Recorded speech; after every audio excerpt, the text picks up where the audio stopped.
The Bird of Happiness. A long time ago, a little boy called Igor lived with his mother and father in a small house which was made of wood. Igor's family was very poor. His father was a woodcutter, and his mother made clothes for rich people in the city.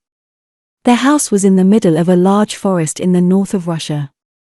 In summer, the days were long and the forest was alive with the sounds of birds singing to each other. Igor's father taught him the names of the different birds, and the boy soon knew all their songs.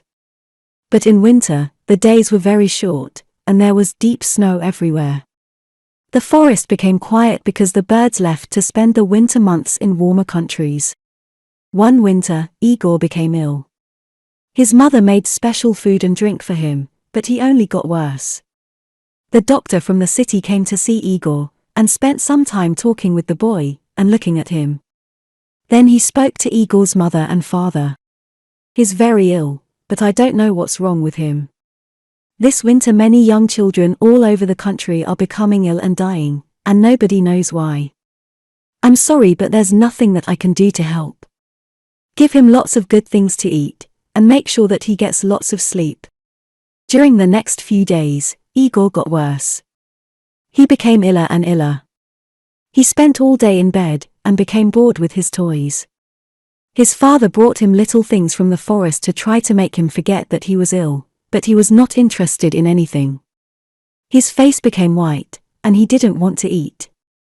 Sometimes at night he had a fever, and then he dreamt that he was flying above the forest, looking at his family's little house far below him. One morning, after a very bad night, Igor woke up and found his father looking at him. "Is there anything that you want?" said his father. "Yes, there is, father," said Igor. "I miss the songs of the birds. Could you catch a bird and put it in a cage for me? If you put the cage above my bed, I can listen to the birds singing and remember the sounds of the forest." "Of course, little Igor," said his father, smiling. "I'll bring you your bird tomorrow." But he knew that, now it was winter, there were no birds in the forest.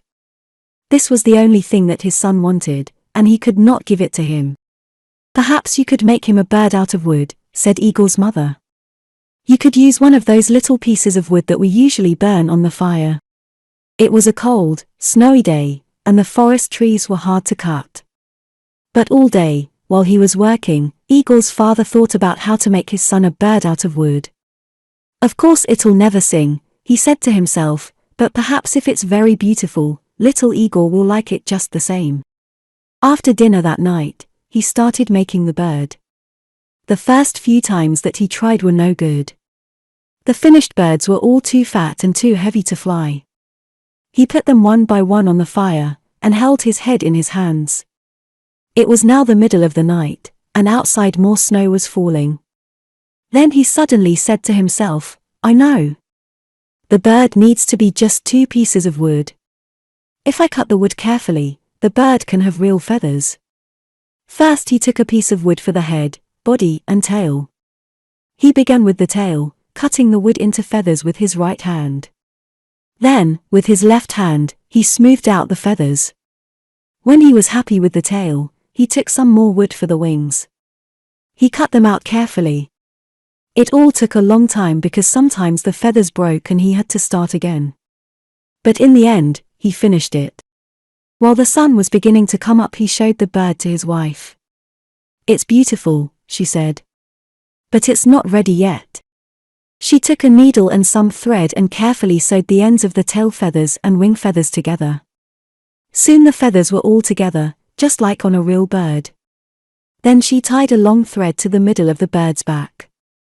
This way they could hang it above Igor's bed. They looked at the bird together. "Now that it's ready," said the woodcutter, "I'll take it into little Igor's room." Igor was asleep. Very quietly the father hung the bird above the boy's bed. He stood back and looked at it. The bird turned slowly on its thread. The woodcutter went happily to his bed to rest after his long night's work. Later that morning, he went back into Igor's room. The bird was turning slowly above Igor's head. His son was watching the bird carefully. There was a light in his eyes for the first time in many weeks.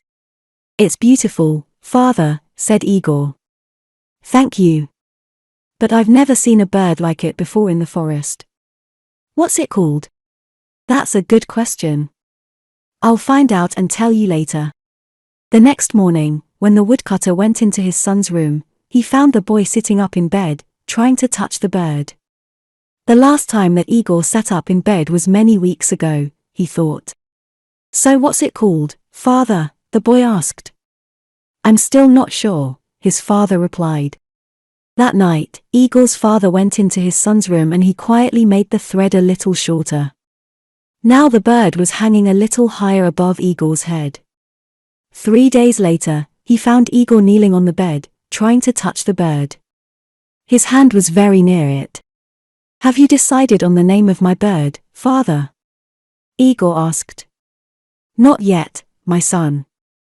I'll tell you later, his father replied.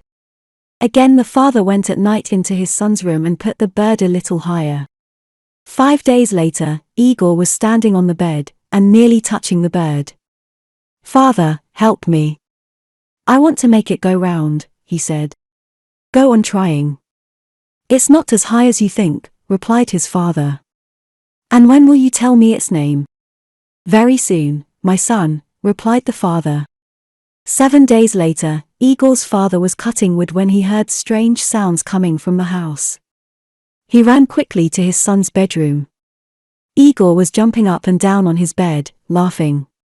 Above his head the bird was going round very fast. Look, father. I touched the bird, shouted Igor happily. Now, please tell me. What's its name? It's called the bird of happiness, his father replied. And his mother, standing at the door, smiled to see her young son so full of life once more. The end.